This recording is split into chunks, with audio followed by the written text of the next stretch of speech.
اللہ کے محبوب علیہ السلام سے پوچھا گیا کہ سب سے اچھا ایمان کس کا ہے؟ فرمایا سب سے اچھا اور کامل ایمان اس کا ہے جس کے اخلاق اچھے ہیں، جو بات اچھی کرتا ہے، جو لوگوں کے برائیوں کی ٹو میں نہیں رہتا، جو لوگوں کو اذیت نہیں پہنچاتا، جس کی طبع میں حیا ہے، جس کی طبیعت میں وفا ہے، جس کے انداز کے اندر محبت ہے، مروت ہے، بھائی چارہ ہے، حسن سلوک ہے، رواداری ہے۔ ان چیزوں سے مل کے اخلاق بنتا ہے، اچھی عادتوں سے اخلاق بنتا ہے، رویوں سے اخلاق بنتا ہے، لوگوں کے بارے میں اچھا سوچنے سے اخلاق بنتا ہے۔ تو اچھے خلق رکھنے والا شخص اچھے ایمان کا حامل ہے۔ بہتر ایمان اس کا ہے جس کے خلق اچھے ہیں، جس کا کردار اچھا ہے، اور جس کا کردار اچھا نہیں ہے تو سنیے اللہ کے محبوب نے ارشاد فرمایا، فحش مزاجی اور فحش گوئی، بیہودہ بولنا اور بیہودہ طرز زندگی اختیار کرنا، فرمایا یہ دونوں چیزیں اسلام سے نہیں ہیں، ان کا اسلام سے کوئی تعلق نہیں ہے۔ اسلام تو لطیف دین ہے، اسلام تو خوبصورت دین ہے، اسلام تو دین محبت ہے۔ فرمایا تم میں سے سب سے اچھا اسلام اس کا ہے جس کے خلق اچھے ہیں۔ اور اللہ کے محبوب نے فرمایا بوئستو لأتمم مکارم الاخلاق، میں اس لیے بھیجا گیا ہوں کہ میں اخلاقیات کی قدروں کو بلند کر دوں، اخلاقیات کی قدروں کو اونچا کرنے کے لیے، ان کی تکمیل کے لیے میں بھیجا گیا ہوں۔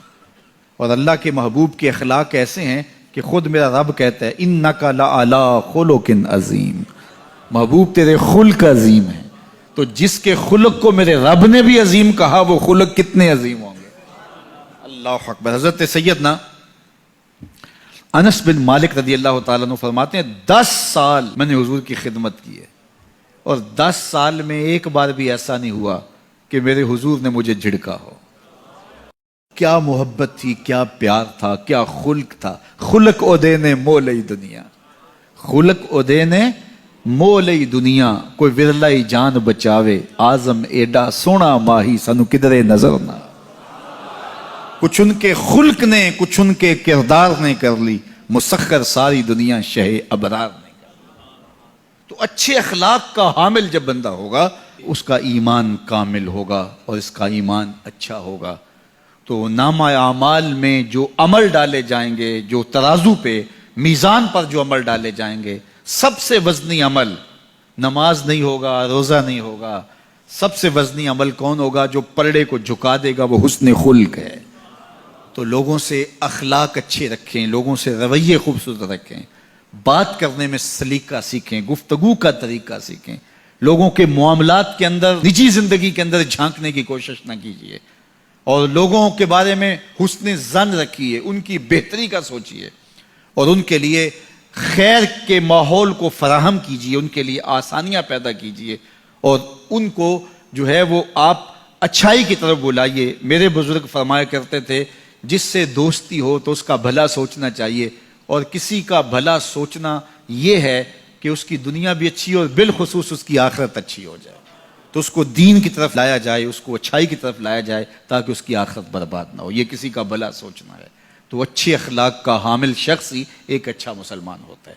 صوم و صلات سے کوئی شخص نہیں پہچانا چاہتا، یہ تو اس کا ذاتی معاملہ ہے۔ کسی شخص کی پہچان اس کے اخلاق سے ہے۔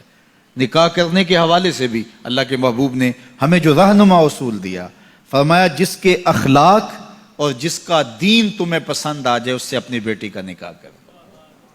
تو وہاں دولت دیکھنے کی تلقین نہیں کی گئی۔ اگر یہ قدریں ہوں گی ہماری ایک دوسرے سے جڑنے کی، ایک دوسرے سے قریب ہونے کی، رشتہ داریاں کرنے کی، تو پھر اچھا معاشرہ تشکیل پائے گا۔